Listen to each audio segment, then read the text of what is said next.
por una iglesia sinodal en comunión, participación y misión. Hoy, queridos hermanos y hermanas, vamos a meditar un poquitico sobre cómo evitar las trampas que puede traer precisamente el sínodo.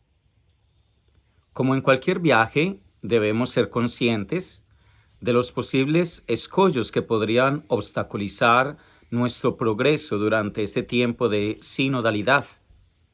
Y por eso vamos a enumerar varios de ellos que deben evitarse para promover la vitalidad y la fecundidad de este proceso sinodal. En primer lugar, digamos que hay que evitar la tentación de querer dirigirnos a nosotros mismos en lugar de ser dirigidos por Dios. Así pues, podemos caer en la tentación de olvidar que somos peregrinos y servidores en el camino que Dios ha marcado. Nuestros humildes esfuerzos de organización y coordinación deben estar al servicio de Dios, que nos guía precisamente en este camino. En segundo momento, debemos evitar la tentación de concentrarnos en nosotros mismos y en nuestras preocupaciones inmediatas.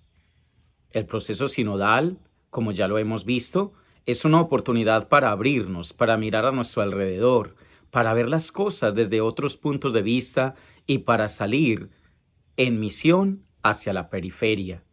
Pero esto requiere que pensemos a largo plazo. Por lo tanto, debemos entonces tratar de colocar en práctica el sueño de Dios para la Iglesia universal.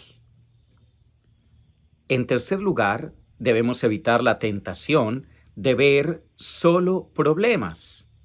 Los desafíos, las dificultades y las adversidades que nuestro mundo y nuestra Iglesia deben afrontar son muchos. Sin embargo, fijarnos en los problemas solo nos llevará a sentirnos abrumados, desanimados y cínicos. Podemos perder la luz si nos concentramos solo en la oscuridad, en lugar de concentrarnos solo en lo que no está bien. Apreciemos dónde el Espíritu Santo está generando vida y veamos cómo podemos dejar que Dios actúe plenamente. En un cuarto momento, debemos evitar la tentación de concentrarse solo en las estructuras.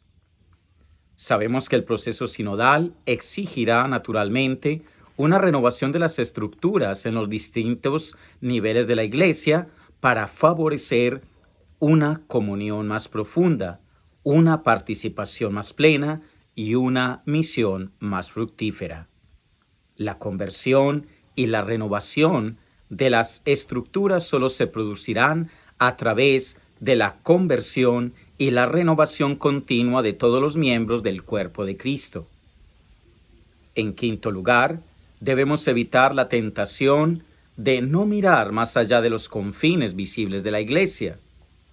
Al expresar el Evangelio en nuestras vidas, las mujeres y los hombres laicos actúan como levadura en el mundo en el que vivimos y trabajamos.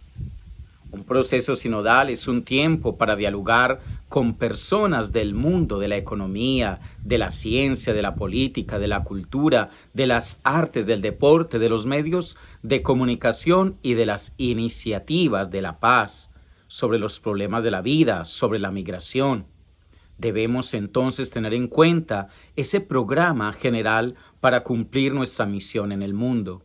En cierta manera también es una oportunidad para profundizar en el camino ecuménico con otras confesiones cristianas y poder profundizar en nuestro entendimiento con otras tradiciones religiosas. En sexto lugar, debemos evitar la tentación de perder de vista el objetivo del proceso sinodal.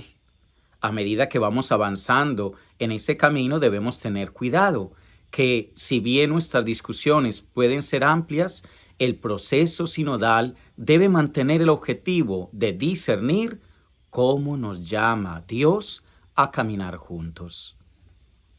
En séptimo lugar, debemos evitar la tentación del conflicto y la división. ¿Qué es lo que Dios nos pide? Que todos seamos uno.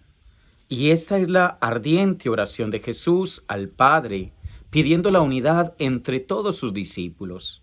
Y es el Espíritu Santo que nos lleva a profundizar en la comunión con Dios y entre nosotros. En un octavo lugar, debemos evitar la tentación de tratar el sínodo como una especie de parlamento.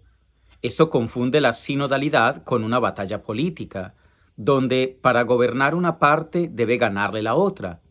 Es contrario entonces al espíritu de la sinodalidad enemistarse con los demás o favorecer conflictos divisorios que amenazan la unidad y la comunión de la Iglesia.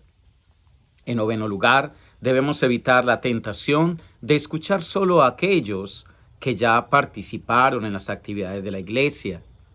Este enfoque puede ser más fácil de manejar, pero termina ignorando una parte significativa del pueblo de Dios. Por lo tanto, quisiera invitarlos entonces para que tratemos al máximo de no dejarnos influenciar por estas situaciones que pueden precisamente entorpecer el camino del sínodo. Esta es una muestra del flujo general del proceso sinodal. El secretario general publica el documento preparatorio y el vademecum como herramientas para que las iglesias locales realicen las fases diocesanas del sínodo. Los frutos de esta fase diocesana se recogen en una síntesis en cada iglesia local y sucesivamente las conferencias episcopales y los sínodos de las iglesias orientales formularán una ulterior síntesis a partir de las síntesis recibidas de las iglesias locales.